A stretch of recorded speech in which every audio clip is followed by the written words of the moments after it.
Give to Caesar what is Caesar's and to God what is God's is one of the best known, we've all heard it before, and yet perhaps the least understood of Jesus' sayings. And what, by God, does it exactly mean?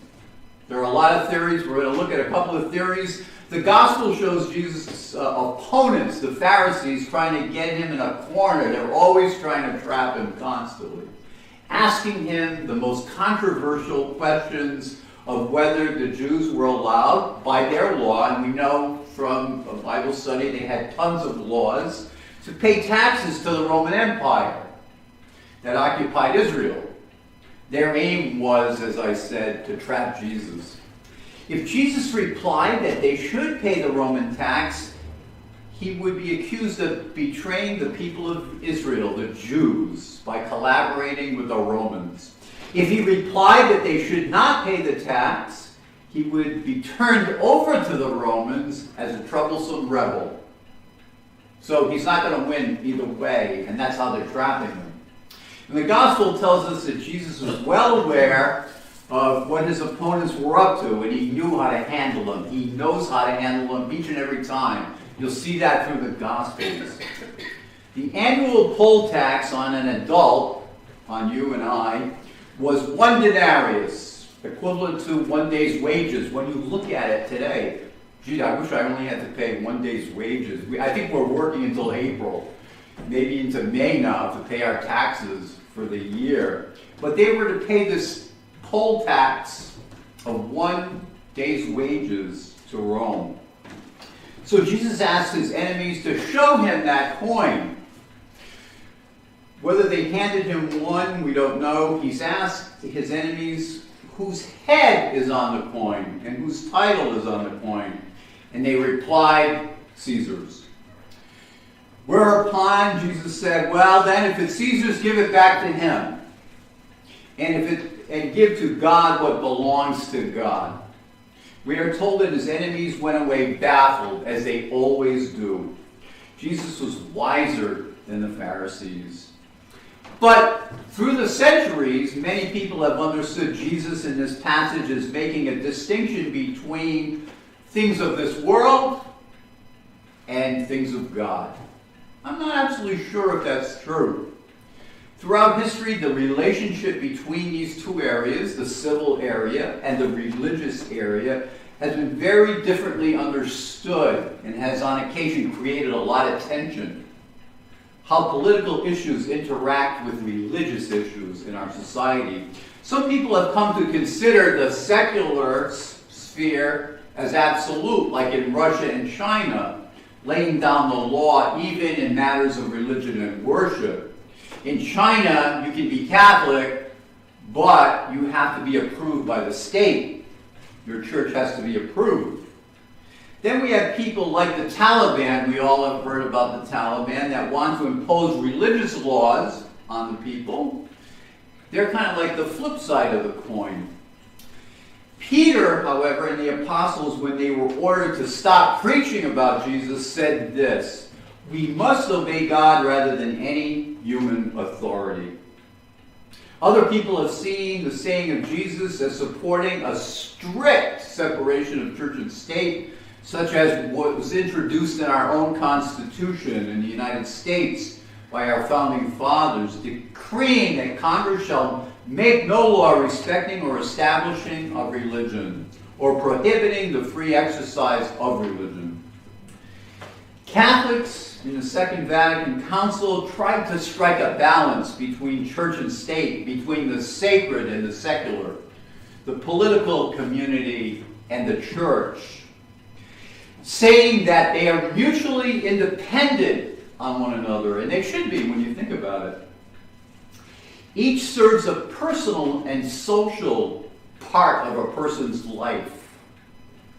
This service can be more effectively rendered for the good of all if each works better for the mutual cooperation of each, depending on the circumstances. Thank God we have Medicare and Medicaid and Social Security and the state and even food stamps when we need it.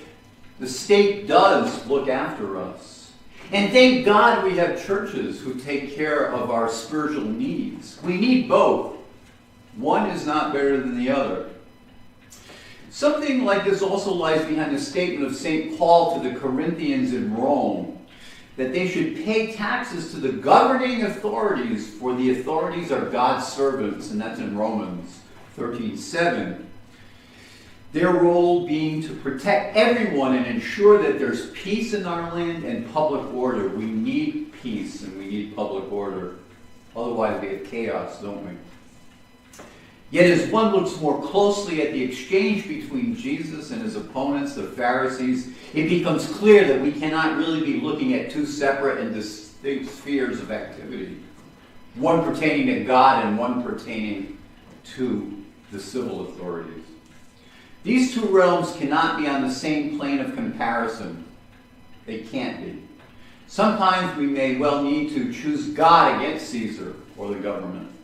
But surely never, ever, ever Caesar or the government against God. And as Vatican II observes, even in secular affairs, there is no human activity which can be withdrawn from God's dominion. God owns it all, even Caesar. And the psalmist tells us that the earth is the Lord and all that is in it. He owns everything, lock, stock, and barrel. Indeed, Caesar and all that is belongs to God, although God may well be that we are to respect state authorities. We have to obey the laws of the land. So long as they do not trespass God's law, that's where the buck stops, my brothers and sisters. Perhaps the point is that we need to look more closely at the conversation in today's gospel between Jesus and his opponents, the Pharisees, and realize that in fact he did not answer the question put to him. Jesus never answers the question put to him like they want him to. They want a yes or no answer, and Jesus never gives a yes or no answer. I don't think that I've ever heard in the Gospels Jesus answer any question put to him in exactly the same terms as it was posed. He always changes the subject and introduces his own agenda each and every time, moving everyone's attention to a higher level of reflection. And that's the wisdom of Jesus. That's the wisdom of God. When Peter says, how many times am I to forgive my neighbor, Lord? How many times? 7 times? Do I have to do it 7? He says, no, 77 times. And then another time, Jesus is asked, what is the greatest commandment? Of all the commandments, what is the greatest commandment? He says, actually, there are 2, and we know them. To love God and to love your brothers and sisters. When they asked him, where do you live? He doesn't say, oh, on Bedford Street or in Palestine. He says, come and see. You come and see.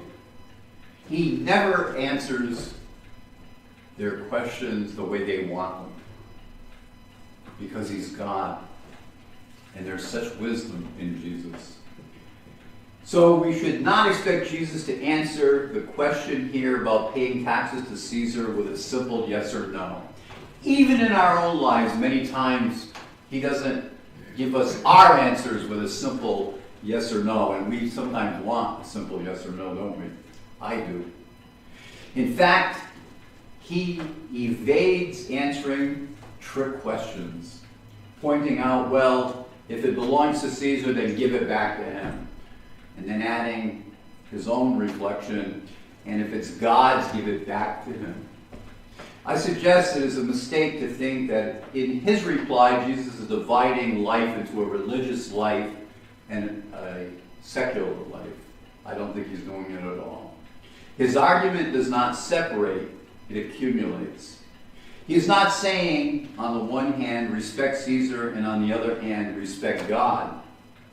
What he is pointing out is, if you respect Caesar's property, as you should, if you respect the government's property as you should, then all the more you ought to respect God's property, which is everything.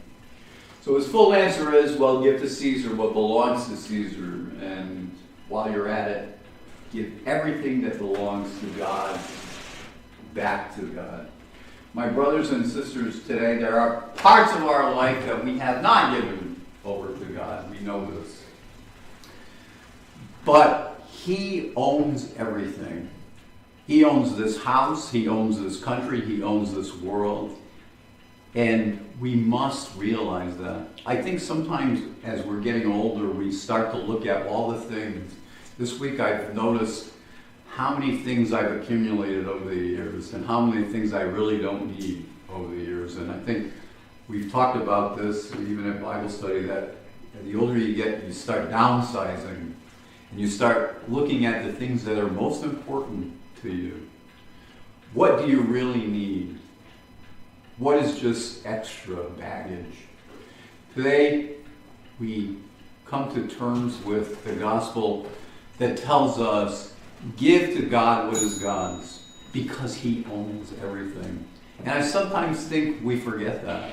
Oh, this is mine, and that's mine. This is yours, and that's yours. But really, when we think of it, we came into this world with nothing. We came bare butt naked, and we're leaving pretty much the same way. So, while we have time, let us do good. While we have time, let us share our wealth with others. Because in the end, we own nothing. It all belongs to Him. Amen.